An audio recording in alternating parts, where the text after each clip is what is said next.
Well, it's a pleasure to see the tribe assemble.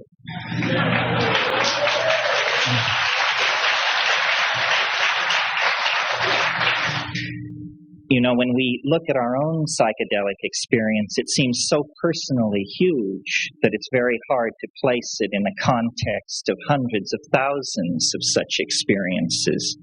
But when we do that, when we look at the medical research that was carried on until it was suppressed some 20 years ago, the feeling that you come away with is psychedelics dissolve boundaries. This is what they do. They dissolve boundaries at every level. They dissolve boundaries between the conscious mind and the unconscious mind, between men and women, between various societies and points of view.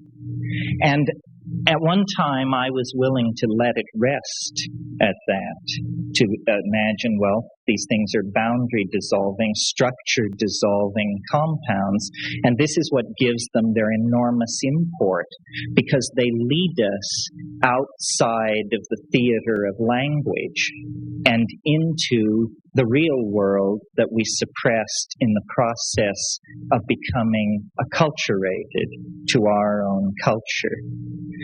But now I've thought more deeply about this, and I think we can say more about this phenomenon of boundary dissolution, because the most profound boundary that any of us experience is the boundary between ego and world.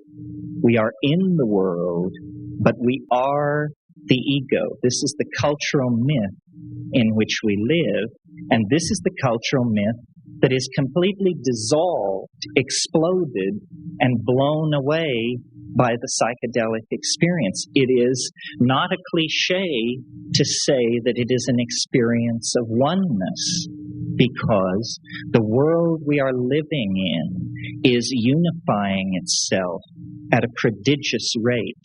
And this is not the will of institutions. Andy made reference to what a con this drug war is, because it's making so much money for so many people. The chief function of institutions appears to be to retard progress and to keep their criminal enterprises bubbling merrily along on the side.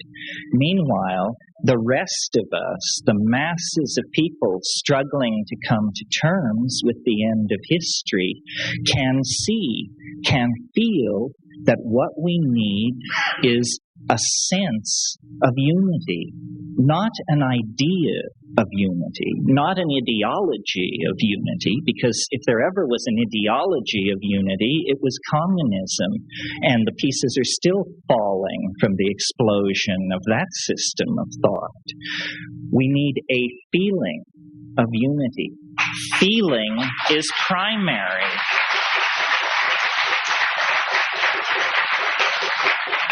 So it doesn't come out of intellectual exhortation. It comes out of a personal act of courage made by the individual, an act of courage which involves surrender. Surrender is the opposite side of the coin of ego. The central issue of our times is our inability to surrender to what we know is right.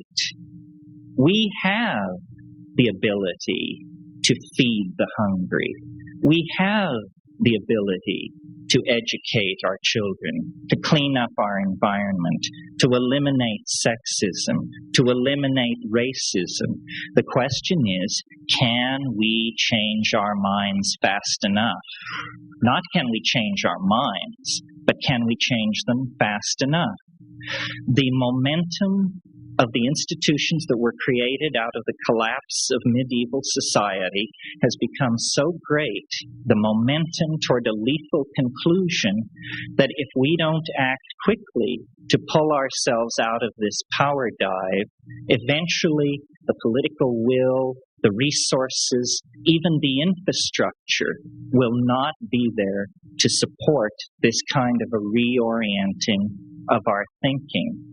I believe in psychedelics because I've seen them work. That's the main thing. They are operationally effective. Psychoanalysis, yoga, this is all very fine if you have worlds enough and time, but we don't.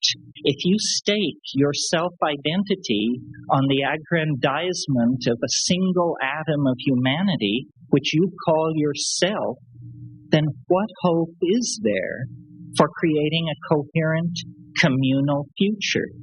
None, I submit, and I believe that's the position that we are in. We need a radical intervention in the evolution of our social psychology. And we have the models. This is one thing that puts us a leg up over the 1960s. They didn't realize, not enough people realized, that this was not something new. This was something old.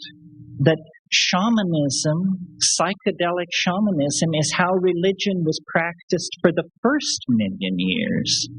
And if there is to be any future for our species, it's how it's going to be practiced from here on out. We have to overcome male dominance, institutional dominance, suppression of the feminine, suppression of females, worship of technology. All of these things arise out of a projection of energy away from the authentic, toward the ephemeral, toward the fleeting. You know, it's all flowing anyway. There's somebody here who said, be here now. This notion that the quality, the primacy of experience is the centerpiece of being. Not regret, not plans, not projections, but the primacy of the felt experience of the moment. If we stick with that, we not only gain a kind of authenticity for ourselves, but we open a space for dialogue where the frightened, the truly ego-sick, the institutional junkies, the truly traumatized can then feel, well, here is an area where perhaps I can feel safe. Here is an area where I can perhaps take a chance on changing my mind. And this is not an exhortation to a political movement. The mind that it is most important to change is our own, each of us, by ourselves. So I think, it's wonderful that psychedelic use is spreading because each person who is touched by it is brought back into the authentic community of being. But it's also very important that we who are psychedelic remain psychedelic, deepen the psychedelic commitment and carry it forward because, after all, we're the yeast that could make the bread rise. And then there would be bread for everyone. Thank you.